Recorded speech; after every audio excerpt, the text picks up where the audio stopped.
everybody, it's Rose Thorn. Good afternoon. Hope everybody's having a wonderful weekend. So I just did a react to Foodie Beauty and posted it, but I wanted to do something a little different for my channel. Uh, I know that people that are on YouTube, you guys like to get to know the people behind the reactions, behind the content, and you want to know who that person is and what they're all about. I'm someone that I don't talk a whole lot about myself, and I realize that. So I wanted to show you guys a little bit about me so you get to know me a little bit better. So better, blah, blah, blah, blah. I can't even talk today. What's wrong with me? I need my water. Hold on a minute. And no, I'm not editing that out. It happens.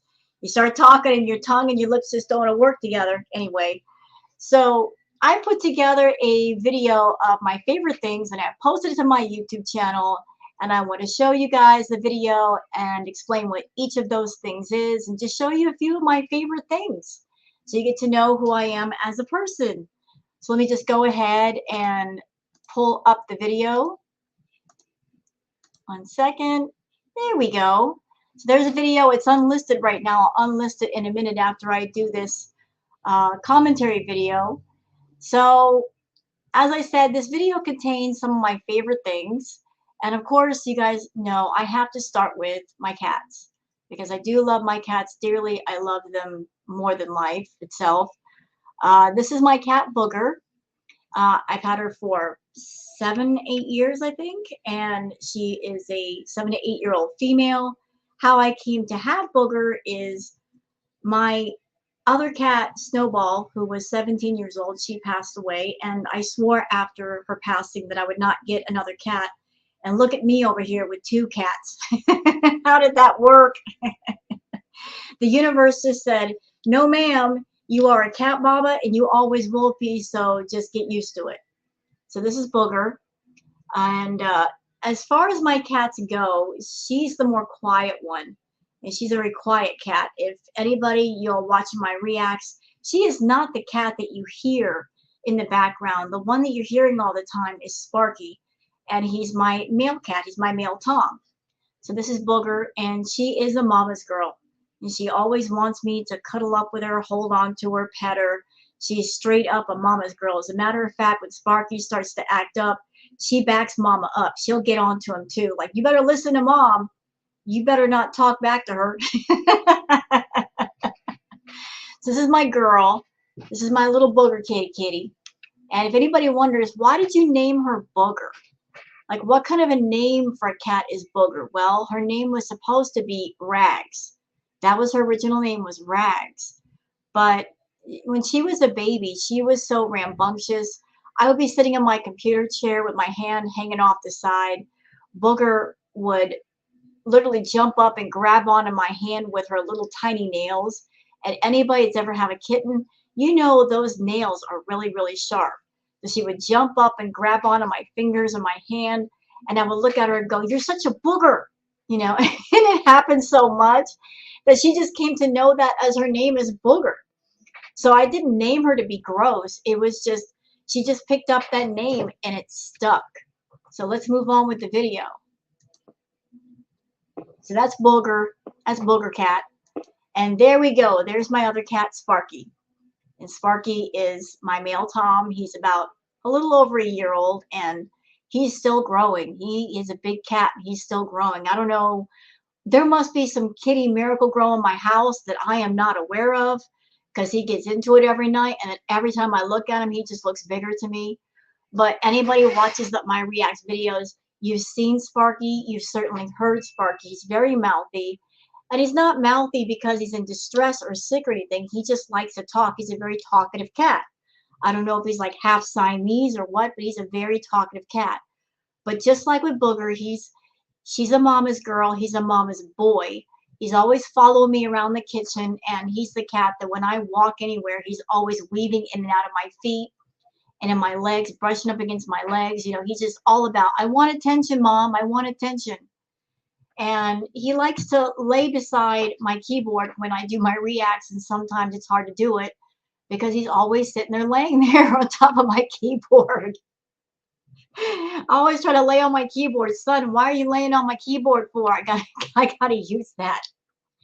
So how I came to have Sparky is I was literally walking around doing dumpster diving one day, and he was just a little tiny baby kitten on the side of the road all by himself. And he just looked at me with this expression of, I need a guardian. I'm all by myself. I'm hungry. I'm tired. I'm alone. Help me. And I could not just walk by and leave him there because I would have felt like the biggest jerk. So I brought him home, and for about, God, like 5 or 6 months, Booger was angry. She did not like him. She did not like him. She didn't like him at all. And she let me know she didn't like him. But over the course of time, him growing up, they've grown to like each other. And Sparky, he's such a doll. He absolutely adores Booger, to the point where if he can't find her, if he can't see her anywhere, he will yell for her, like, where's she at? Where's she at? And so I have to go find Booger. Otherwise, he freaks out. So there's Booger and Sparky curled up together as always. Okay, here's another one of my favorite things. So for those who do not know, I have this big fascination with abandoned buildings, with, it doesn't matter what the building is, a house, a hospital, a mansion. I love old abandoned buildings. I love ruined buildings. And why? Because I am into photography. I love photography. It's an art all into itself. It takes a special kind of eye to capture an image and tell a story with it. But I've always wanted to find like abandoned buildings and mansions and stuff like that to take pictures because, it's easy to take pictures of places that are pristine. That's easy. But every abandoned building looks different, has a much different feel. Abandoned buildings always contain a certain kind of energy. And it's always interesting to go into abandoned buildings and see the combination of beauty and ruin together at once. And you can look at around an abandoned building and just try to imagine how it looked when it was pristine. So I love pictures of abandoned buildings. I love ambiance videos featuring abandoned buildings. And just if I could just grab a camera and go take pictures of places like this, I would, because I think it'll be absolutely fascinating to me. Okay, so if you're a YouTuber, you have your favorite drink to drink while you're doing your react videos. Everybody has their thing. Some like coffee, some like tea, some have energy drinks. I am a big fan of cold brew coffee. Now, I love coffee and tea, especially Earl Grey tea. I absolutely adore Earl Grey tea. It tastes so amazing. But the one thing I drink a lot of is cold brew coffee. And why do I prefer that over regular coffee? Because regular coffee is very acidic. I have a very sensitive stomach, and sometimes the caffeine and the high acid account will tear up my stomach. Cold brew coffee, you really don't get a whole lot of acid inside the coffee. So I make my own cold brew at home. And so whenever I go and I make a react video, I'm always got my cold brew coffee at hand. So that's my favorite go-to drink before making the react videos. Okay, so what you're looking at here right now is my home. I'm someone that when I was young, my parents traveled all across the southern United States. I mean, I've lived in different places: North Carolina, South Carolina, Kentucky, Tennessee, Georgia. My father was born in Florida, and so, I traveled all around the place. He did that looking for work, and then came back to Florida when I was 13. And that's basically where I grew up, is Florida, Tampa, Florida. And what you're looking at here is Clearwater, Florida. And I'm a water baby because of that. I love the water, love the beaches. It's home to me. That's the environment that I grew up in. It's just water everywhere, sand everywhere, that kind of view. So I'm in California. I've been here for years, but grew up in Florida, and it's very low key down in Florida, the kind of attitude. It's really strange. When I was in Florida and I visited California, and I thought, wouldn't it be great to live there? And now that I live in California, I'm like, I want to go back. I want to go back home to Florida. California's too expensive and dirty. I want to go home. But this shot right here, it's Clearwater Beach. Uh, I have many fond memories of Clearwater Beach. It was beautiful there. Unfortunately, uh, developers came in and put condos all around Clearwater Beach, but Clearwater Beach is a beautiful area, but there's tons of beaches in Florida, and I adored them all because, like I said, I'm all about anything to have to do with the water. If I could choose anywhere to live, my dream home would be to have a home either on the beach or near the beach. That way I could just go to the water and meditate, do yoga, walk along the sand. That would be the life for me.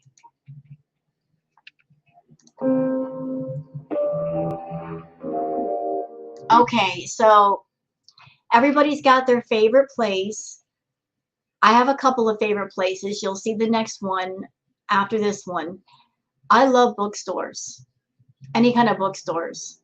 I know I'm not about that life of, you know, designer clothes, designer shoes, and things like that. And if that's your thing, that's your thing. But I'm all about that bookstore life.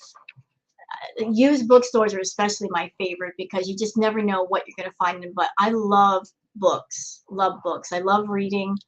And it's, you got that quiet energy inside of a bookstore or a library. You know, I'm that person. You take me into a bookstore and it's like, just let me go in a bookstore. I'm like a kid in a candy store. Just let me, I want to check out all the books. I want to see what's in there. I want to browse around and just check out everything.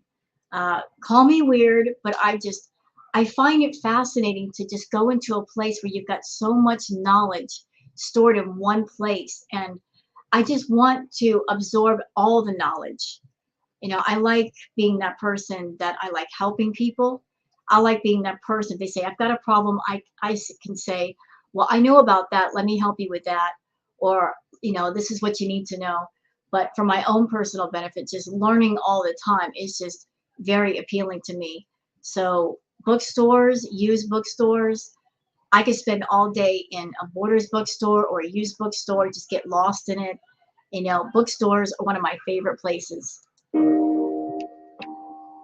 And this is the second favorite place, the thrift store. You guys know I'm a dumpster diver, but beyond the dumpster diving, thrift stores are so much fun for me. You never know what you're going to find in a thrift store. You never know. As opposed to going to, say, a mall or a Target, you know what's there. But a thrift store, you might find new things, old things, modern things, vintage things. There's always treasure to be found in a thrift store. And one of the best things about a thrift store is that you could go in with a little bit of money and walk out with a lot of stuff and a lot of very unique stuff. So I love going to thrift stores. You can find very unique clothing and shoes and furnishings and stuff in there. And it's always a treasure hunt. You never know what you're going to get when you walk in. Okay, so let me explain this one. For anybody looking at this and saying, Vaporwave who? Vaporwave what? Okay. There is a music section on YouTube called Vaporwave. And for those who do not know what Vaporwave is, let me just give you a brief overlay. Vaporwave is when people sometimes take songs or song samples and they do things to them. They'll turn up the pitch, turn down the volume, they'll warp it a little bit, and they give it a whole different feel. I have heard versions of old classic songs that you turn down the pitch or you turn down the tempo and it changes the feel of the song entirely.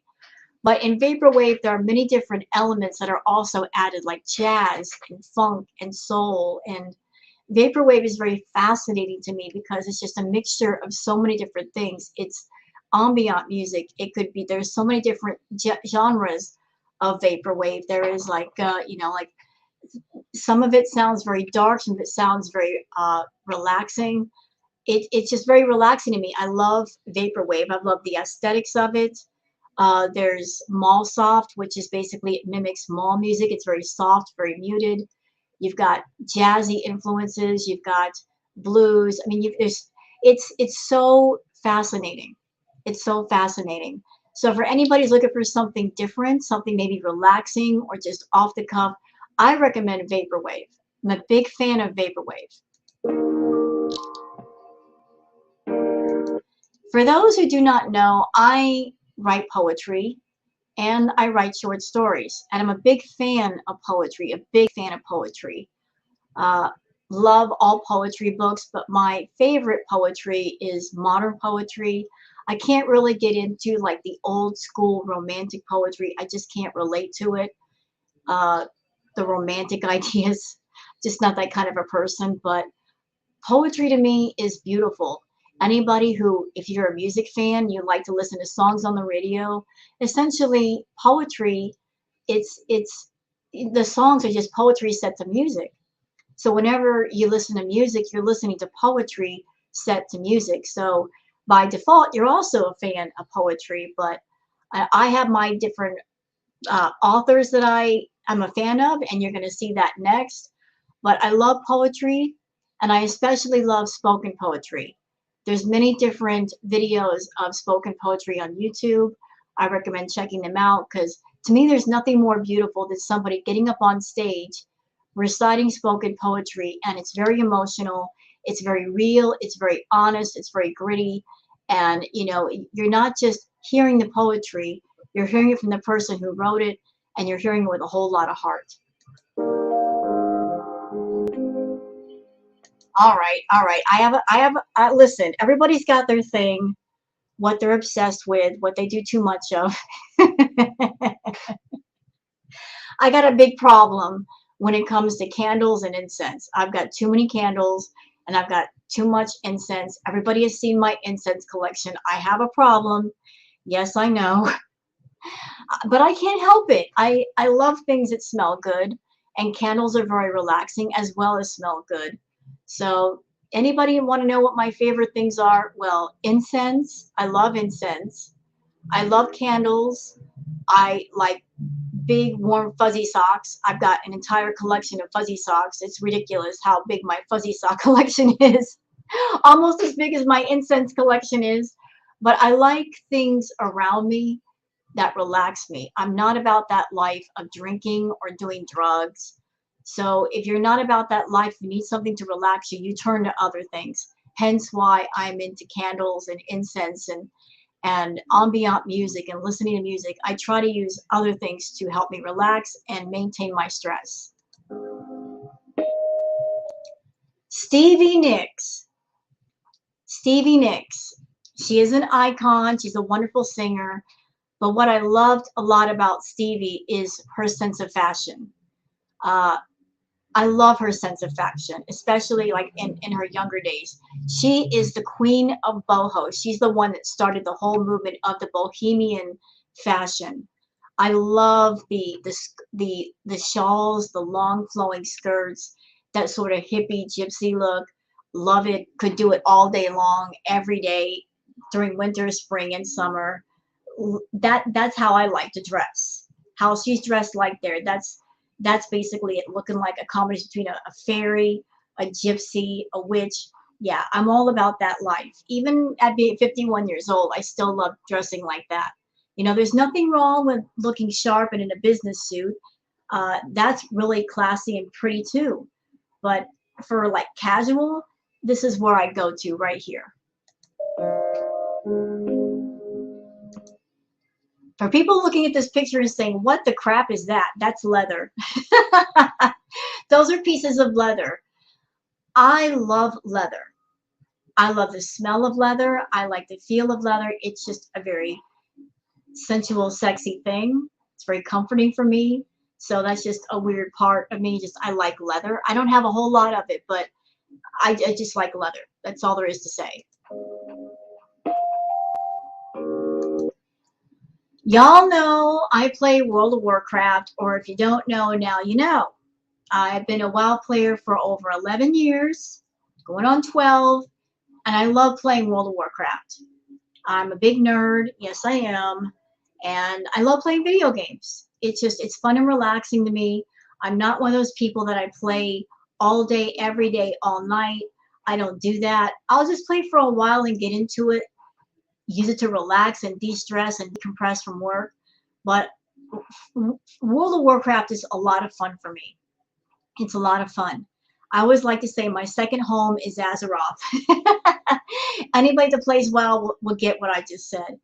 But I love playing WoW, and I've had a lot of fun in the game. And believe it or not, playing World of Warcraft actually helps me as a YouTuber, because if you play WoW long enough, you develop a thick skin.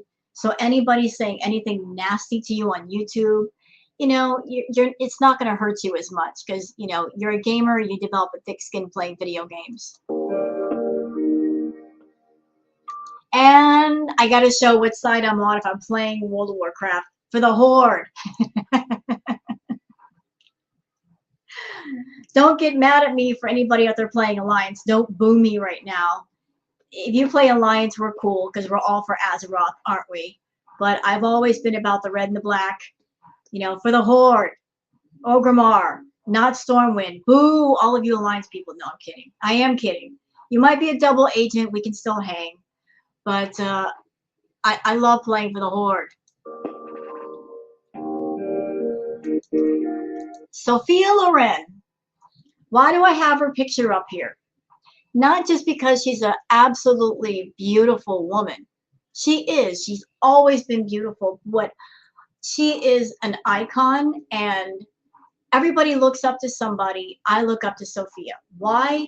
Not just because she's an attractive lady, but because she is classy. She's always been classy. She's always been beautiful. And as far as her beauty, I admire her, because she is one of those women that as she started to age, she did not pump herself up with Botox and fillers and get tons of plastic surgery. She did it right. She aged gracefully, and she adjusted her hair and her makeup and her clothing to her features changing and all of that. And I think that's commendable. The fact that she accepted age rather than fight against it. And she always maintained her class. She always maintained her glamour. And even at 70, I'm not quite sure how old she is, but like 70 something years old, she still looks amazing. So, you know, thumbs up to Sophia for doing the mature thing right. One of my favorite perfumes is Shalimar. I love Shalimar. Now, anybody who is a woman or someone that you wear perfumes, there are different categories of scents. I tend to go for the oriental scents, the scents that smell more like incense, you know, like chocolate, sandalwood, woods, that sort of thing. I'm not about the heavy floral scents. I just can't with those. It's too much. So Shalimar is one of my favorite perfumes. I like perfumes with chocolatey notes, with oriental notes, with it's much more muted. I also like scents that are like more citrusy, like say lemon. I love the lemon scented or jasmine scented perfumes, but if my go-to would be this right here, Shalimar. Now here's a secret passion you guys don't know about me. I've got a thing for the fashion in the early 1900s, because I feel that time period was very feminine. I know that the corsets and stuff they wore were not comfortable, that it might have been very uncomfortable, but the ladies always looked like ladies to me, you know, with the hats and the little mini umbrellas and the shawls. You know, it was very, very feminine. The pictures are very elegant. The women always look like queens. Love it. You know, I love 1900s fashion. Oh, this is one of my weaknesses. Caramel. Anything with caramel in it. Anything with caramel in it. I mean, I don't care what it is. Ice cream, candy bars. Here's my weakness. Here's my Achilles heel. Caramel. Anything with caramel. You say caramel and you've already got me one over. Now, for those of you saying, who is this person? What's he all about? This person, his name is Cody Lundeen. He's written 2 books, and how I came to know of him was I have Netflix, and for a while Netflix covered a program called Dual Survival, where you take 2 people who are completely opposite, you put them in the wild, and they have to survive for a few days. And he was one of those people. Cody is a very intelligent man, and he works at a university, and he does outdoor survival courses. And because of watching that show and learning about how to take care of yourself out in the wild if you're in a situation, I got interested in learning about survival. Like if things like happen, if things hit the fan, how to take care of yourself, how to sanitize water, how to gather food, how to look for water, things like that. And so I watched the program. I bought both of his books, and even now I still continue my education by watching outdoor survival videos. So thanks, Cody. Uh, Thank you for introducing me to all of that, because it's given me a different thing to learn about. This is a photo that's very famous. Uh, it's called Migrant Mom, and it's by one of my favorite photographers. And her name is Dorothea Lange. Dorothea was a photographer back in the Depression era, the 1920s and 30s, and she took a lot of fantastic photos during that time. I mean, if you go look at her work on the internet, you'll see not only did she have an eye for photography, but she had the eye. She was absolutely on point with her photos, and all of her photos are very emotional. They're very on point. And what I liked most about Dorothea was she was very respectful of the people that she took pictures of. It did not feel exploitative. It felt like you're just telling a story without saying a single word. So for those of you that are fans of photography, I strongly recommend you check out Dorothea Lange. Her work is incredible. There's also a documentary on Dorothea. I think it's called Catch a Hunk of Lightning. I watched it. It was absolutely fascinating, talking about Dorothy and her work. So as someone that I'm into photography, Dorothea is my absolute favorite photographer. Now, Jim Morrison. Everybody loves Jim Morrison because he was a singer for the Doors. And there's nothing wrong with that. He was a fantastic singer for the Doors. But what a lot of people don't know is Jim Morrison was a writer and a poet before he came to be in the Doors. He was writing tons of poetry before he got into the group. And a lot of the songs that you hear from the Doors are directly from his pieces of poetry. So I've been a fan of Jim's, of his singing, but more importantly for his writing. I have his books, The Lords and the News Creatures. I have his work. And anybody out there that you're looking for great poetry, although I will say Jim's poetry is a bit more abstract, check out Jim Morrison. He's not just a singer. Before he was a singer, he was a writer and a poet, and he had beautiful writing.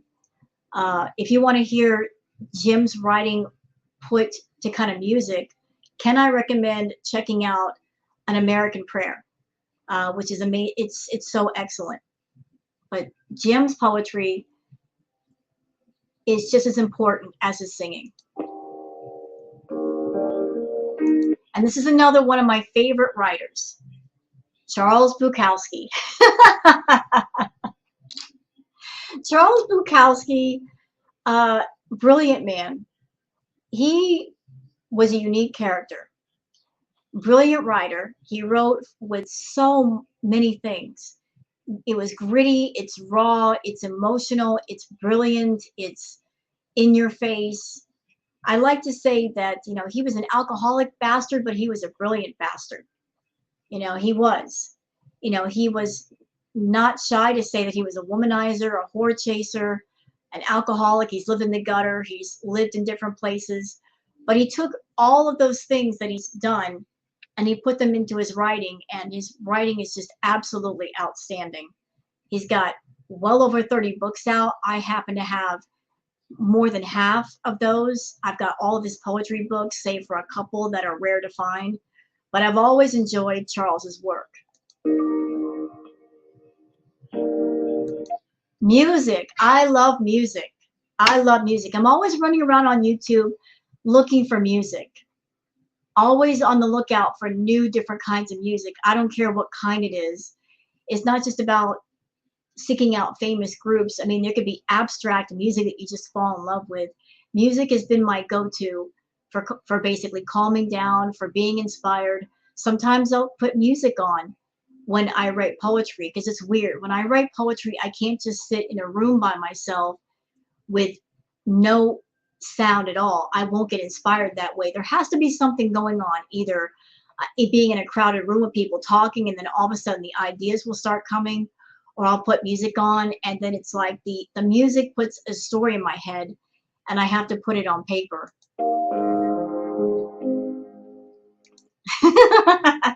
All right, okay. Look, hey, we all have people that we look at and we're like, that looks like a snack to me. This is one of mine. For those who don't know who this is Hyde, and he is a Japanese rock star. Yes, he is. Brilliant guy, very talented guy, and he's had many different groups over the years.